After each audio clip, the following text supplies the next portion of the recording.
And it's all about my choices. Choices around what? What I choose to think and what I choose to feel. Because this magnetic field that I am, this creative force and dynamic force that I am, is absolutely affected by every thought I think and every feeling I entertain. That affects my life. And what shows up in my thinking through the use of my consciousness in that way is going to be manufactured out into my life as an experience of some kind or another. So today's the day we get with the program. We align ourselves with the truth and understanding and the realization I am my own creative process. I am it. I am creative activity. What do I choose to create today? What good thing am I going to get myself into today? What will I participate in today? What will I align with today? And my thinking will show me what that's going to look like. And that'll be backed up by my feeling. And that's the beginning, the middle, and the end of it all. So how do I start to understand the science of the art of creativity? There are a few little things we've all learned along the way, and this is what research and scientific research has produced with regard to what works to help us to be the best creative process that we can be. Number one thing is the ability to observe. Now, I don't know about you, but there's much in this. At times I think I'm very observant, but there are times that I think I observe very little of anything at all. And I used the analogy this morning that when I'm driving in a car and I'm paying attention to where I'm going, I'm very focused on where I'm going and so on to the best of one's ability. Sometimes you get in a car, you arrive there and you wonder how you got there. Well, that's just the way of it. But most of the time one endeavors to be focused and paying attention and to do that careful driving. But then when I become a passenger and I go the same route, I was saying this morning, I say, oh my gosh, I never knew that was, oh look over there, when was that put in there? And oh, that's been there for years, you just never noticed it, and so on. And as well as that, when you're asked, what somebody was, what was she wearing this morning? I think it was blue, no, I think it was green. Well, it was some kind of shade of that kind of shade, I think. And so when it comes to being an eyewitness, you know yourself, you would never swear to it. You say, well, I think. Now, I think I'm right, but I couldn't say for sure. Just to be on the safe side, I'm not going to say whether it was blue or green. Because I have sworn to so many things in the past before to be absolutely that when it wasn't. I've learned that. I could have stacked my life on some things that I said absolutely to. And to realize, no, you were off on that one, I can tell you.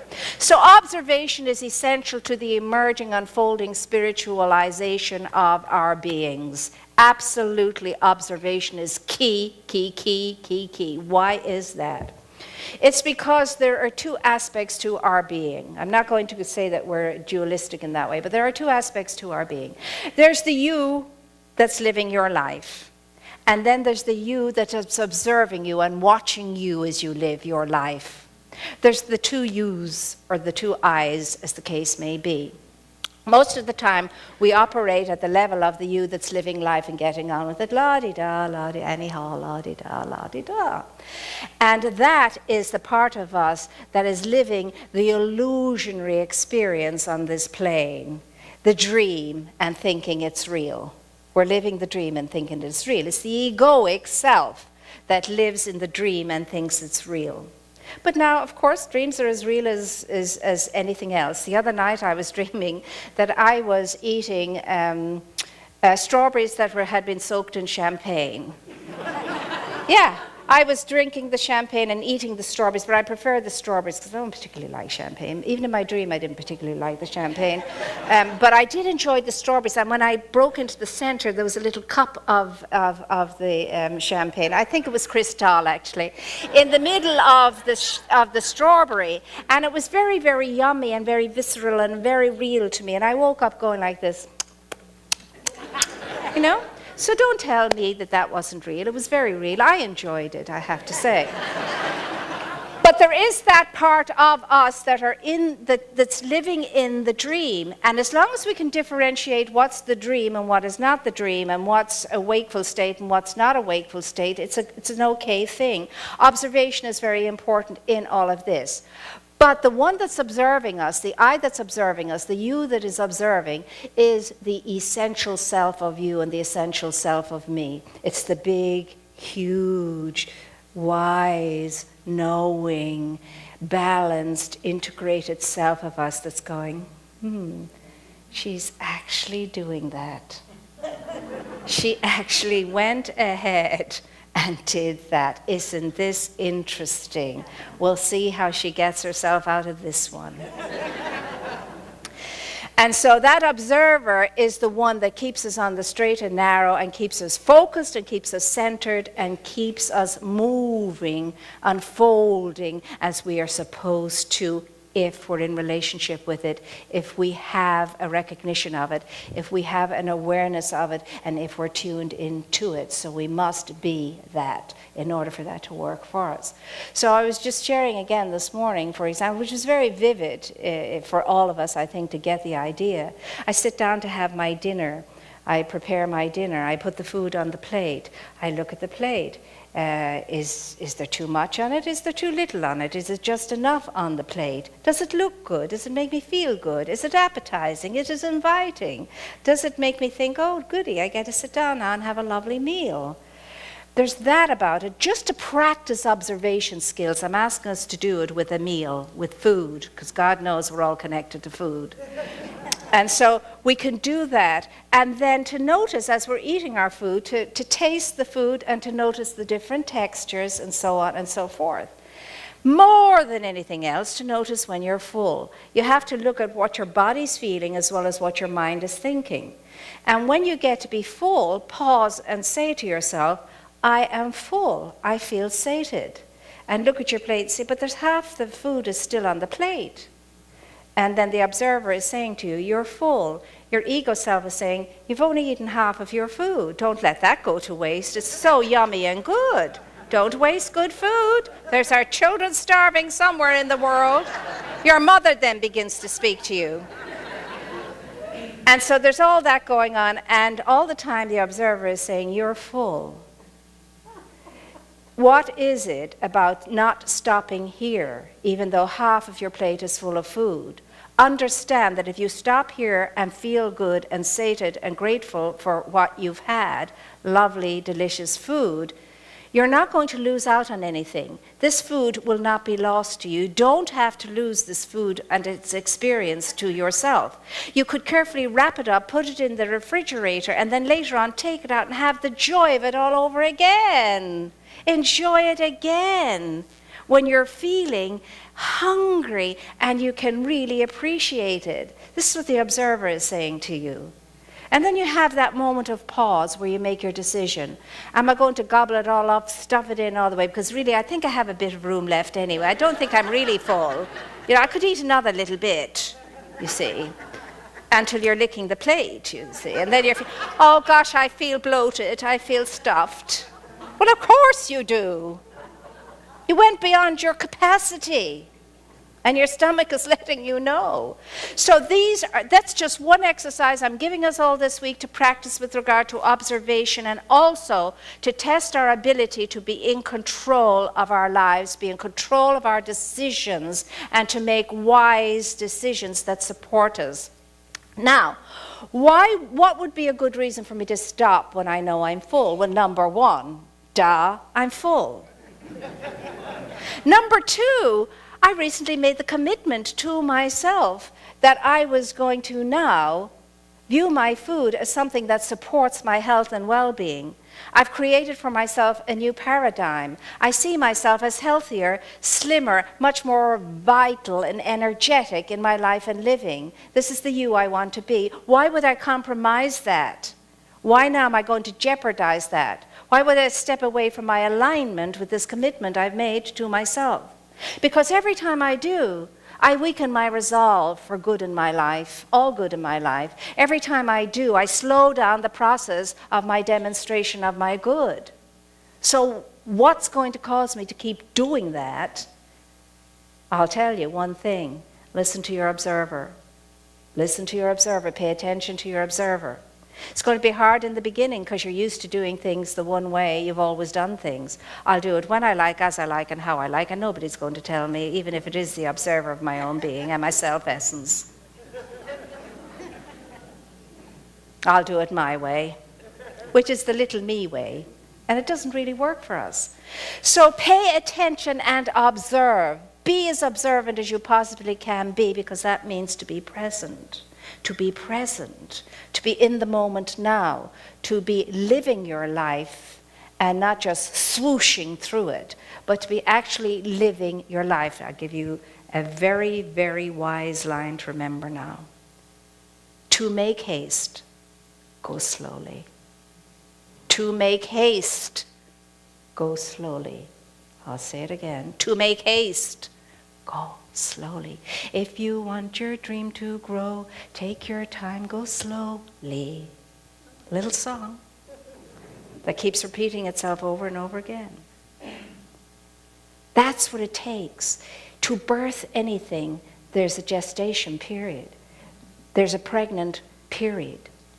And it needs that time. It needs that support. It needs that quietude. It needs that opportunity to make its way into that deep-rooted lifefulness that is required before it can emerge out into the physical world, whatever it is, whatever that is. If you want your dream to grow, take your time, go slowly. Takes us to the second point that is required for us to live an expanded life. Focus.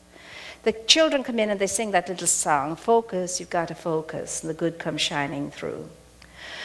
Focus is not something we're very good at. Why? Because we are infinite ability, born into a sea, a magnificent, endless sea of infinite possibilities.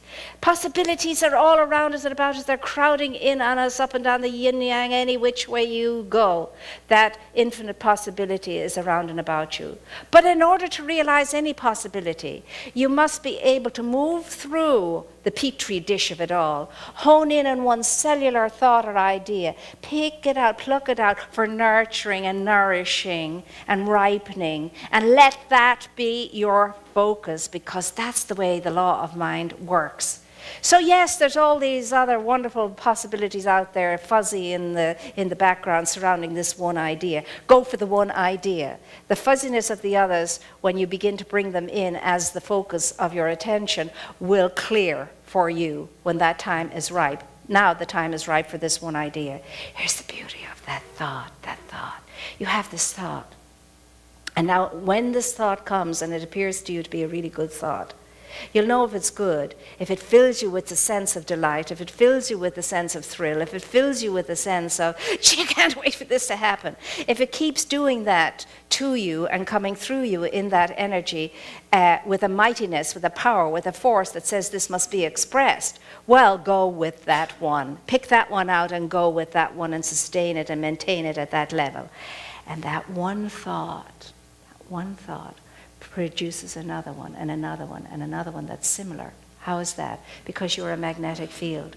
When you get that one thought and you think it with your whole heart, your whole soul, your whole power, your whole might, it goes out and it collects a similar thought and another similar thought and another similar thought and another similar thought and another similar thought. And that sea of possibilities become that one thought.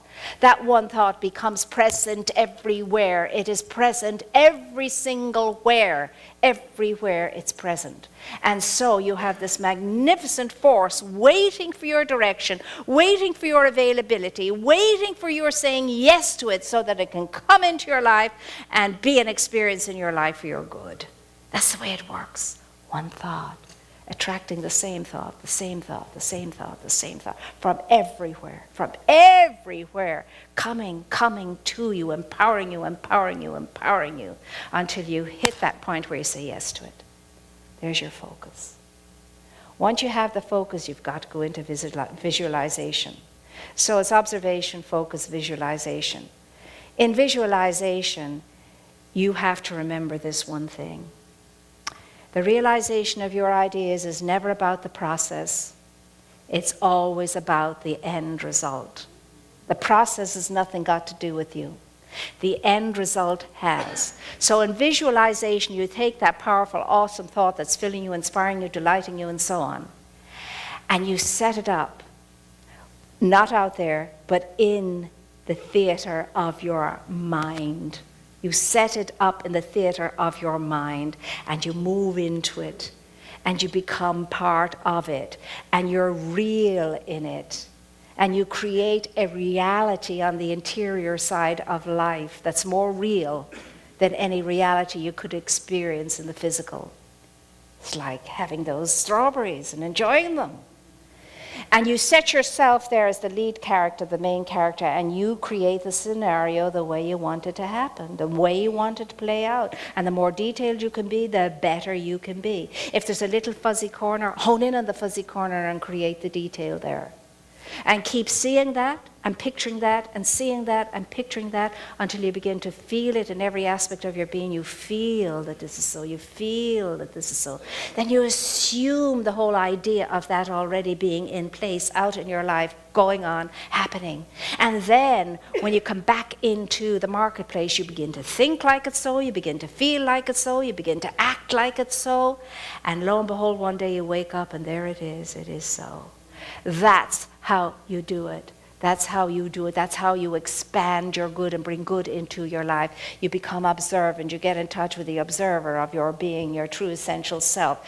Then you know that because you are an infinite ability, with the ability to make things happen, with the creativity to make things happen, you know the way you make it happen is you have to hone in on that one thing, hone in on that one thing. And you do that with all your heart, soul, power, and mind. And then you create the scenario in the theater of your mind and you get into it. You get into it, you become it. And then when you're going about the business of life happening, you're thinking like that, you're feeling like that, and you're acting as though it were so. There's how it happens. That's the way it happens. But remember, the focus element is very important because as metaphysics state, if you don't have a dream, how are you going to have a dream come true? You have to have a dream for a dream to come true.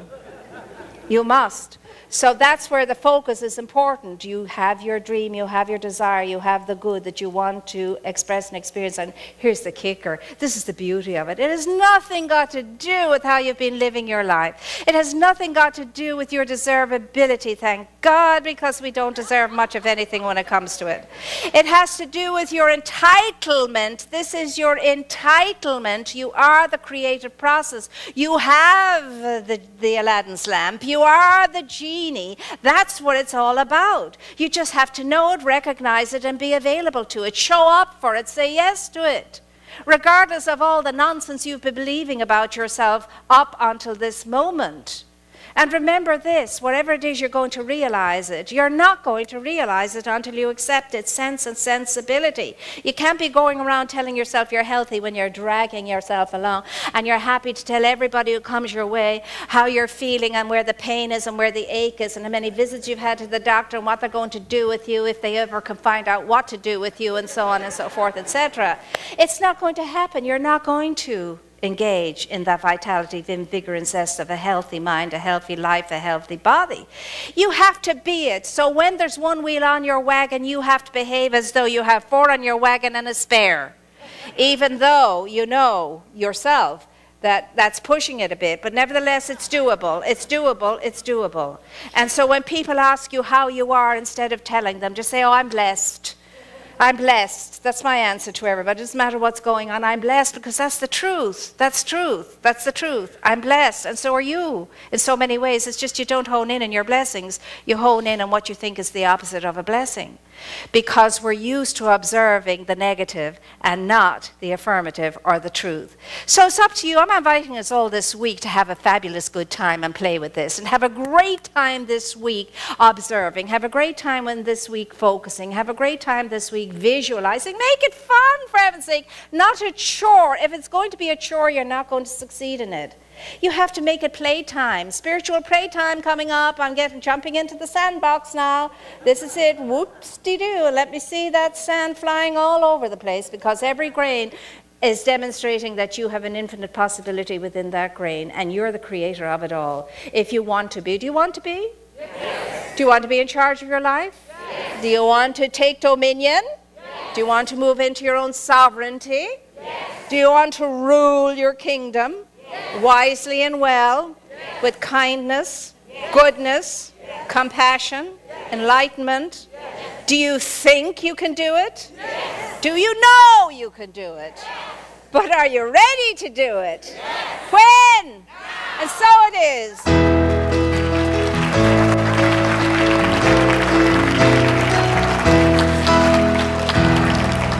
And the universe says amen to each and every one of you.